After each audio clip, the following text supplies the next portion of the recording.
สวัสดีค่ะหญิงวรรณดีวีชัวร์นะคะ คลิปนี้เหมาะสำหรับคนที่มีรถติดเครดิตและค้างผ่อนชำระค่างวดอยู่จะดีกว่าไหมหากคุณกำลังค้างค่างวดอยู่ใกล้จะโดนยึดมีไฟแนนซ์ติดตามแต่มีไฟแนนซ์อีกไฟแนนซ์หนึ่งปิดบัญชีให้ผ่อนสบายกว่าเดิมแถมมีเงินเหลือด้วยจะดีกว่าไหม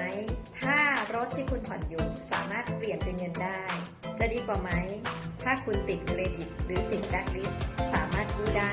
จะดีกว่าไหมถ้ายื่นขออนุมัติมีไฟแนนซ์กล้าการันตีว่าคุณอนุมัติง่ายได้เงินชัวร์เราคือ Visual Leasing ค่ะ Visual Leasing คือไฟแนนซ์สำหรับคนติดแบล็คลิสต์เราคือไฟแนนซ์ครบวงจรเราบริการรับจัดไฟแนนซ์ปิดบัญชีรีไฟแนนซ์ย้ายไฟแนนซ์ไม่เช็คเครดิตรับทุกอาชีพเงื่อนไขการบริการรถเก๋งรับปี 2010 ขึ้นไปรับเฉพาะย้ายไฟแนนซ์ไม่รับจัดซื้อขายค่ะรถกระบะรับปี 2546 ขึ้นไปรับจัดซื้อขายด้วยนะคะไม่เช็คเครดิตค่ะ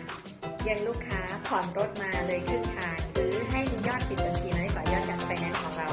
การันตีว่าจะง่ายได้เงินชัวร์แต่ทะเบียนบ้านทั้งภาคเหนือภาคใต้และภาคตะวันตกของเรายังไม่มีเปิดให้บริการนะคะสนใจปรึกษาฟรีหญิง Visual Leasing โทร 096 823 9888 หรือ 02 834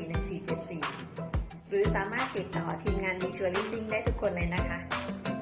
ยินดีให้บริการทุกท่านด้วยความซื่อสัตย์จริงใจอย่าลืมโทรมานะคะ